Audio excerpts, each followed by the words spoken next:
Okay, so before you start on the math, go ahead and double check that you set your table up in this way.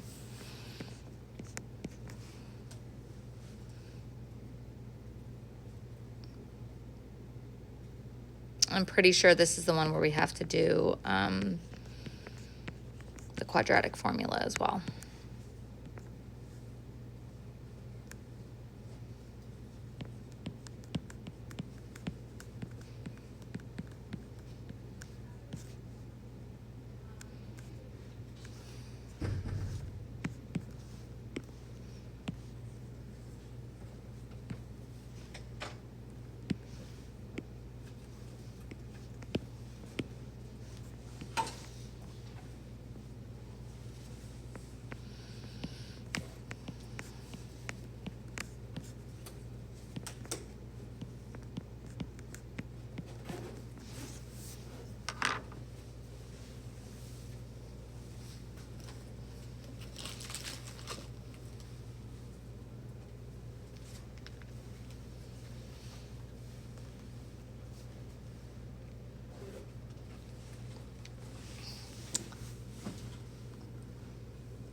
Now, what do you guys think? Do you want to struggle with doing the math and solving the quadratic on your own for a minute, and then, okay, and then we'll see? Okay.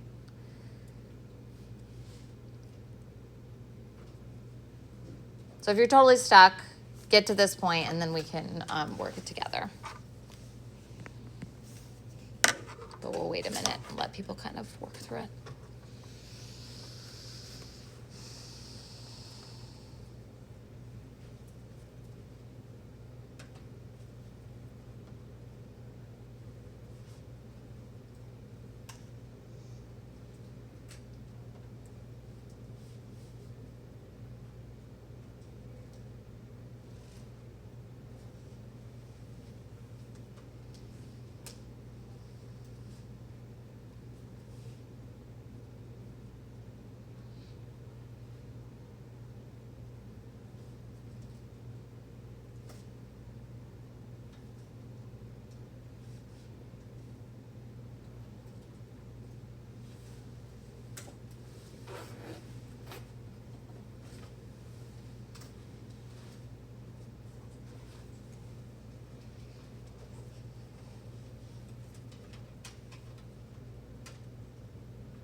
So before I move on, are we all okay with the table?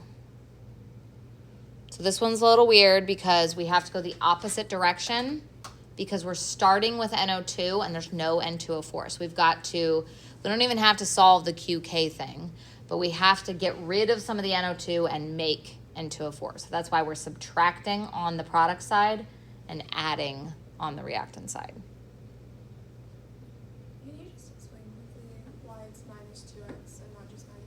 Yeah, so it's just the coefficient in the balanced equation. Okay. So you're going to have to use that here, and then you also use it in the K.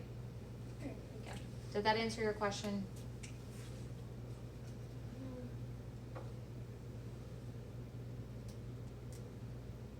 Is it only X there because it's only one coefficient? Yep.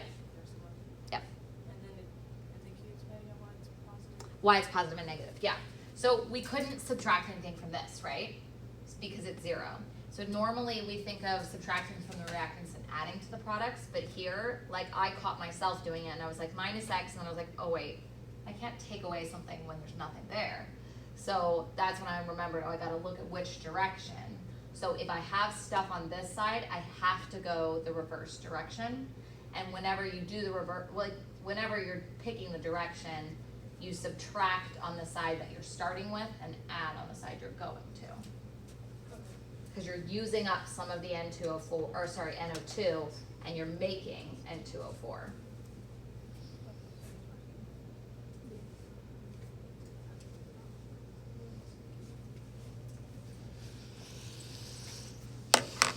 What's the formula for laughing gas again, Olivia? It's 2 nitrogen double bonded to an oxygen. Oh, it's N2O. All right.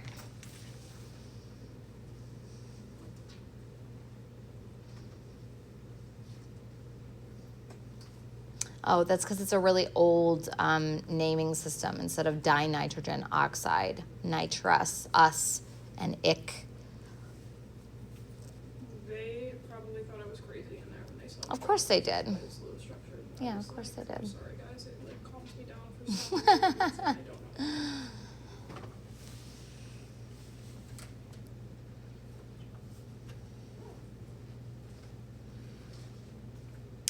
Okay.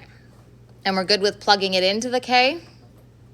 Like how I get to that point of putting in those equilibrium amounts. So now it's the math. So you are going to have to do the whole thing here. So we're going to do 0.1. In fact, just to like make a little less room, we'll do it like this. So I am going to have to go ahead and FOIL on these two terms. And to start that, I'm going to multiply both sides by x as well in this step. So I just multiplied by x, so 0.36 times x, and then this times x cancels that out. So I was left with this term, and then I just rewrote it so that it was two separate terms instead of squared, which it's the same thing. It's just writing it differently. Okay, so reminder on the quadratic formula. The way it works is you have to set everything equal to 0. I'm just going to go down here. So it has to look like this. 0 equals some number, x squared, some number, x, some number. And then I'm not going to make you guys do a quadratic formula on the exam. What might happen is we're going to do this, the next one's going to have like an approximation that prevents you from having, in fact, I think the next one's not even quadratic. I think it's like cubic. So obviously wouldn't solve that by hand. But if you get to an exam and think that you have to solve it, know that you're probably doing something wrong, okay? You will have to do them in the homework though, and in class, obviously.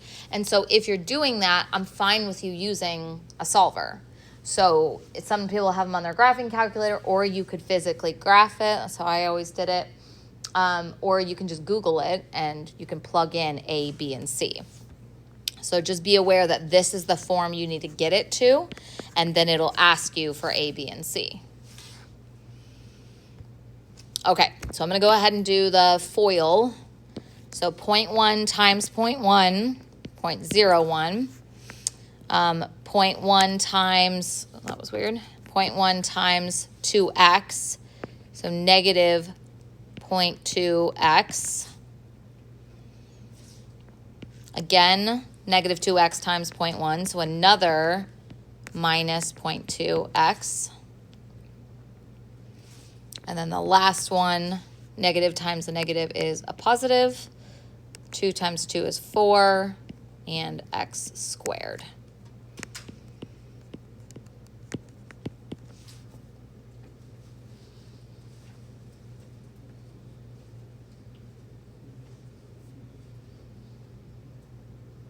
So now I need to move the 0.36x to the other side so that everything is equal to 0. And then I need to combine like terms. So add numbers, add x's, add x squareds.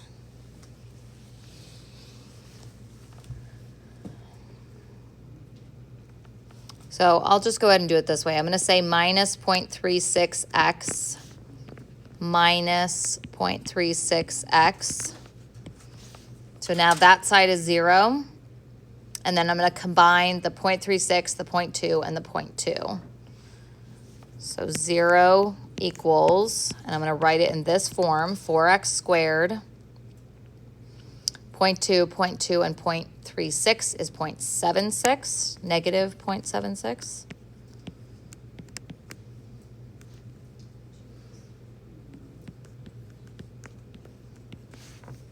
And then 0.01 for C.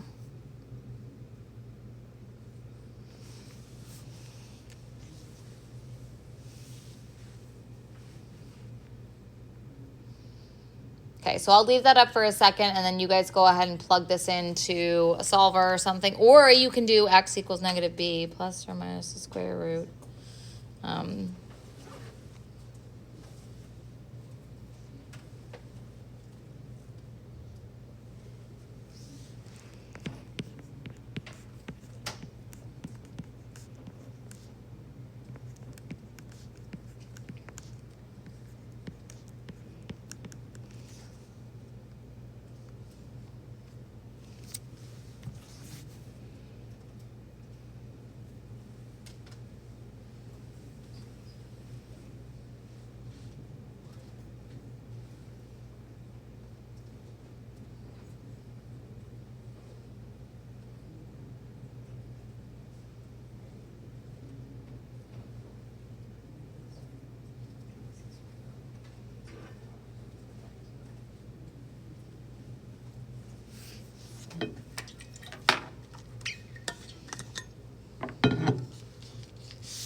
Okay, I don't want to rush you guys too much on this because we do have time because you guys were a question ahead of my other class. So just give me kind of a nod or whatever when you get to this point, and then we'll talk about how do you know which x to use. Because if you're doing an x squared, you'll always have 2 answers. If you're doing an x cubed, you'll always have 3. So you have to know which one to pick.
I still see some punching on calculators, so I think we're still working through it. Is that right?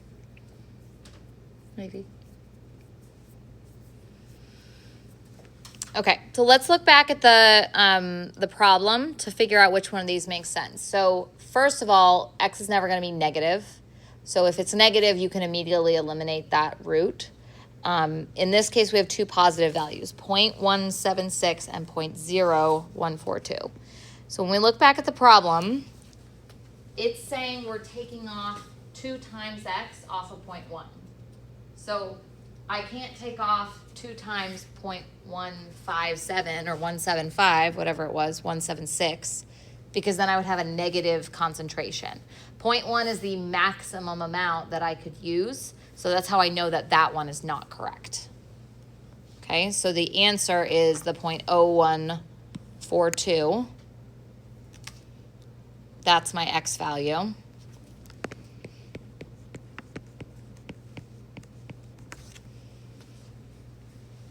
And then to find equilibrium amounts, well, for N2O4, that's just equal to x.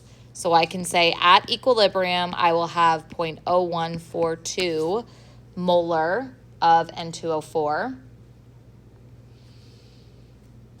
And for NO2, I need to do 0.1 minus 2 times 0.0142.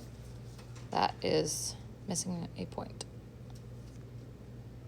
0.00. Okay. So this is 0.0716 for the NO2. So these are the equilibrium amounts, not symbolically. So I've plugged in for x there.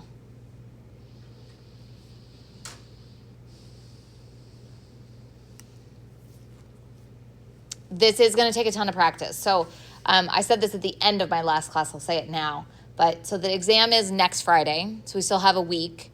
And the stuff we're going to do on Monday is quite easy. It's mostly concept. And it's like when you see the questions on the homework, it'll be things like, oh, you have this system at equilibrium.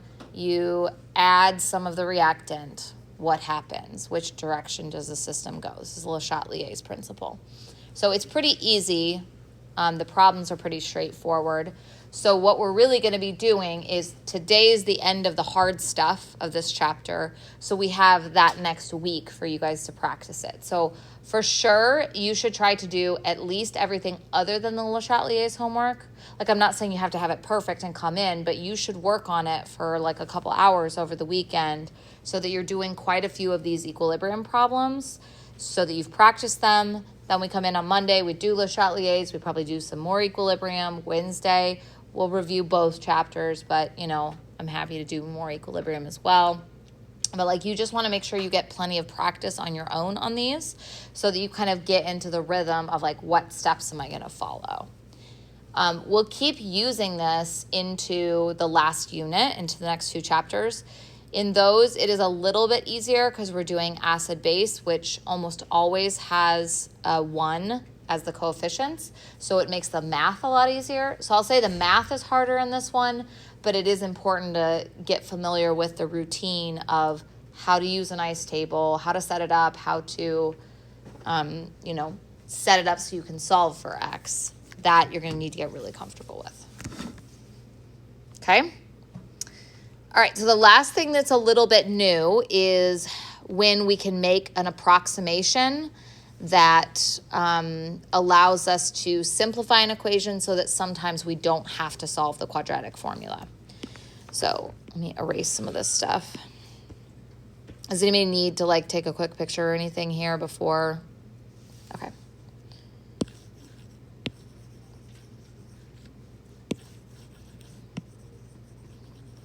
Even if I limit myself to 1 question in a given slide, I still don't seem to have enough room to work everything.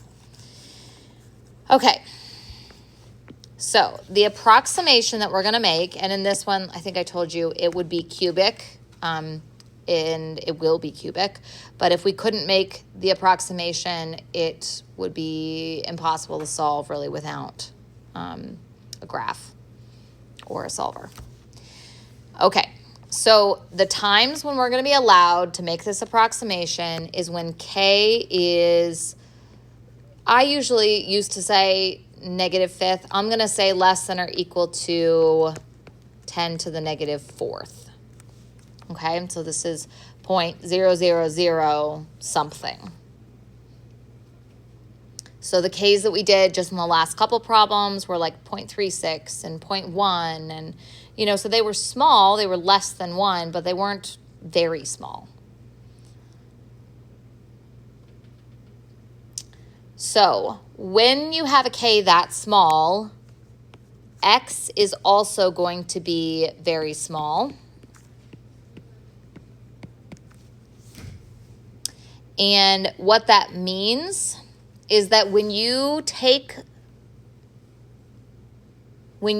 a little bit of something off of something bigger, in fact, I'm going to change this problem to be 0.25 instead of 0.025 just to make sure that it works out the way I want it to. So we're going to call this 0.25. So if I were to subtract like 0.03 off of that, it's going to change the amount, you know, a significant amount, 0.220, like 0.25 and 0.220 they're different numbers, right? But if I have an X that is 0.0001 and I subtract that off of 0.250, we're now talking 0.2499, right? That is not significantly different than 0.250. And when there is a cutoff, does it change the number of sig figs? Like if I stick to 3 digits, I would just round that. I literally would call that 0.250. So it doesn't actually make a difference, that little chunk that came off. What does make a difference, so in this instance, I'm ignoring the coefficients here, just so you're clear, I'm not doing this exact problem.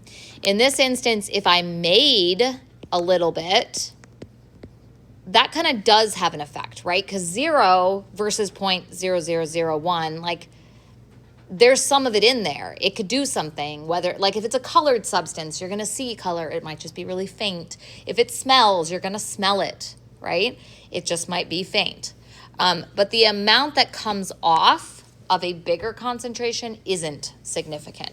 So here's the actual approximation that we're gonna do. Okay, so in this problem, first step, the reaction goes this way because I don't have any other products. Using the coefficients, I would say minus 2x plus 2x and x. So then my equilibrium amounts, just make sure that I put that back in, would be 0.25 minus 2x, 2x, and x.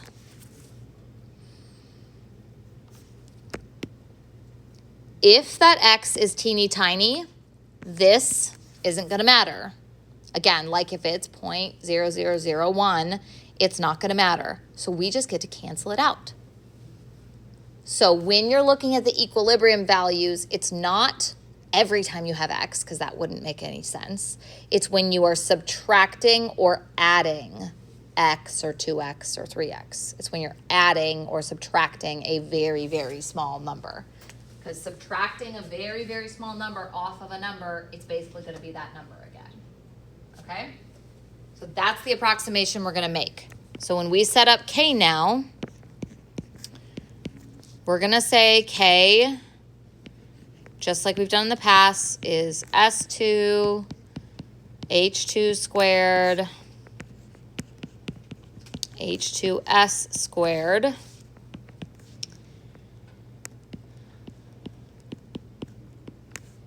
And on the denominator, instead of writing it as 0.25 minus 2x, we're going to write it as just 0.25. Okay? If I had written 0.25 minus x, I would have like a cube on top, and then I would have a squared on bottom, and it would be so messy. So this approximation is what really makes this equation doable. Now, you will have to use a cubed root, but that's not hard. It's just a button on your calculator. It's like the square root button, but with the 3. So all of this is equal to 1.67 times 10 to the negative 7th. So anytime you run across a k that's 10 to the negative 4th or smaller, you can make this approximation.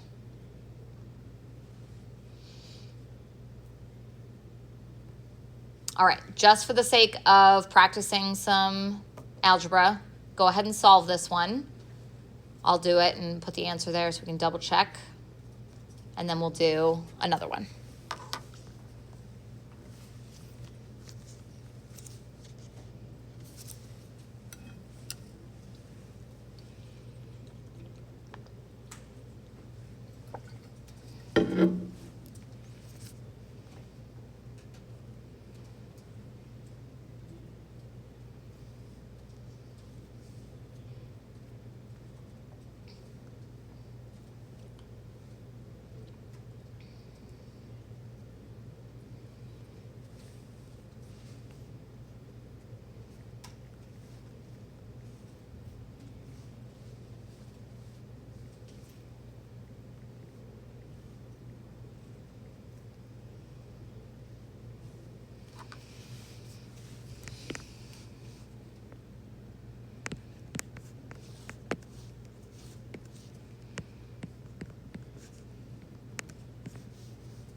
I lost my train of thought there.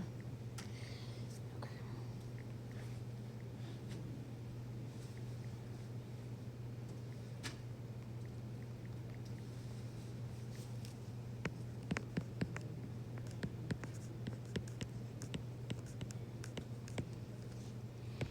I'm like writing out every single step because I rushed through this in my other class, and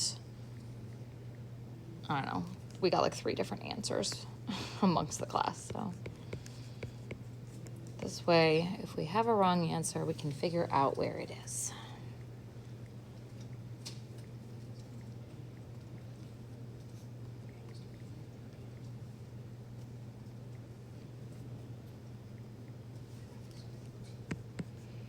Thankfully, 2 of the roots are negative, so you know right away that that's not correct.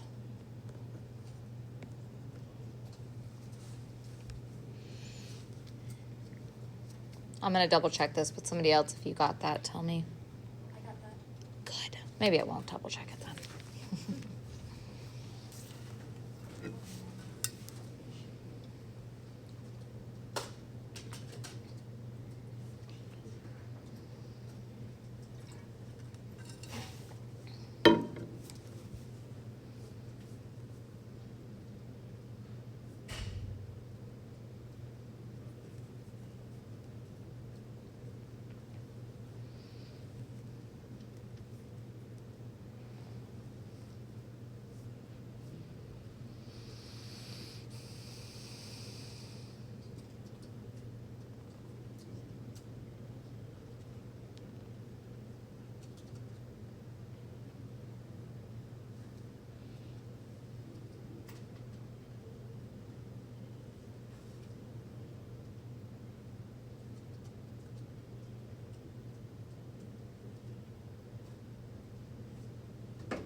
I think the answer asks for all of the equilibrium concentrations, so yeah, you would need to go plug this in. But you can see pretty quick, 0.25 minus 2 times this is still 0.25.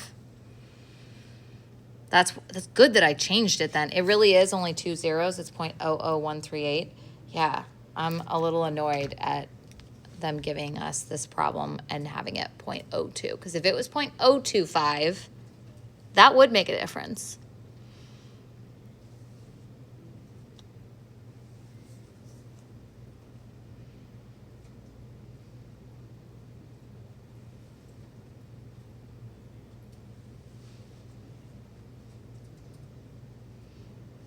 All right, let's try to do one more of these. I'm gonna pick it if you wanna get to that point. Just write down the number in case you haven't gotten there yet so you can compare, 0.00138.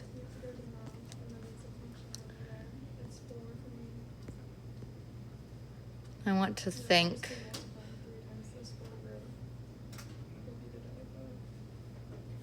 Ooh, I like that one. Let me see if that's what I really wanna do though. So these should be at the end of the notes. I'm just picking which one I wanna do.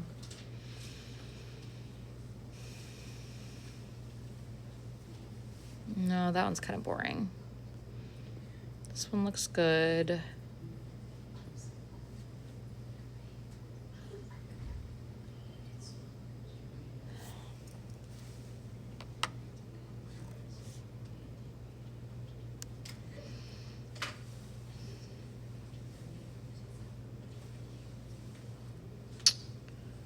Let's...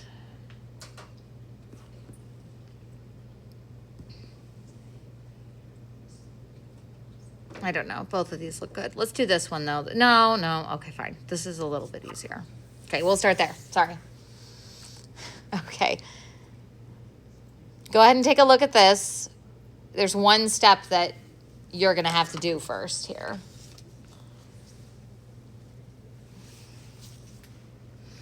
Oh, but you guys haven't written a nice table all by yourself before.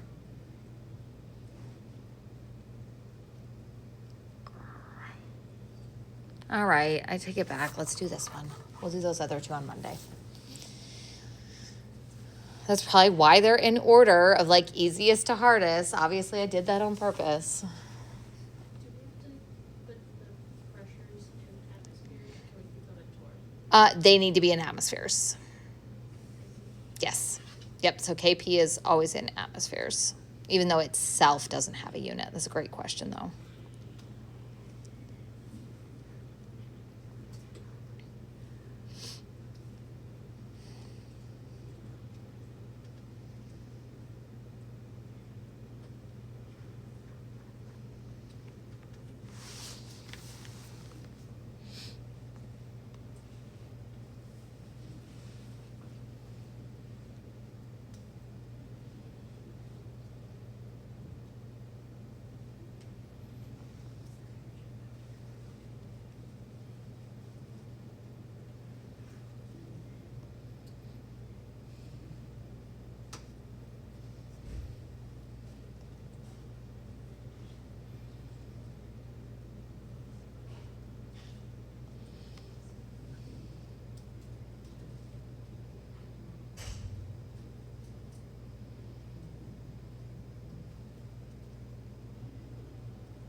So when I'm writing it in the ice table, I just put the arrow the right direction. I don't put the double one, since, you know, I need to remind myself that of which direction I'm going.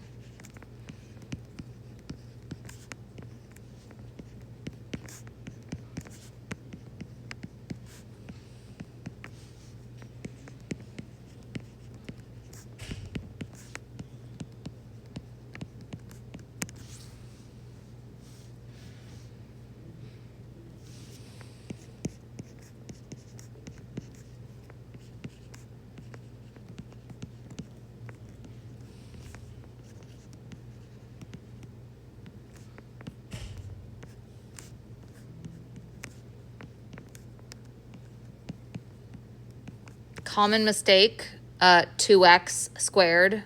People will forget the parentheses because that's 4x squared, not 2x squared. Okay, so you're squaring the 2 and the x.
So I did use the approximation here because the k was to the -4th.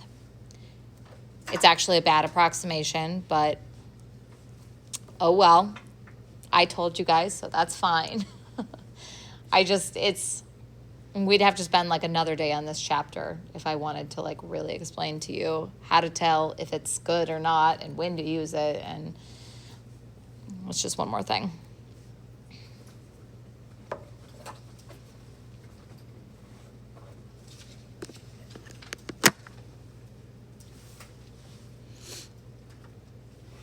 Okay, so that's all I have. So just check your answers, stay here until you get that or ask questions. But otherwise, I will see you on Monday.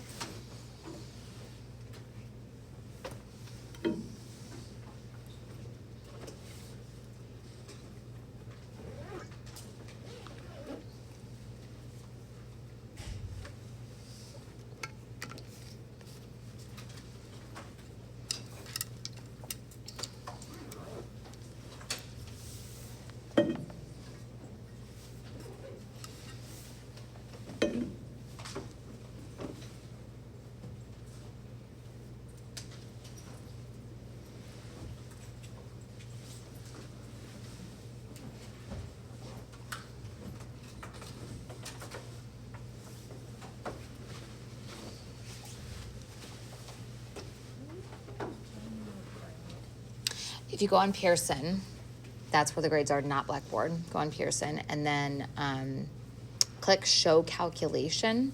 And if you want to wait till they're done looking at it, I can show you on here. But if you hit show calculation, it'll give you like individual percentages for each category. Just add those up. Okay. Yep.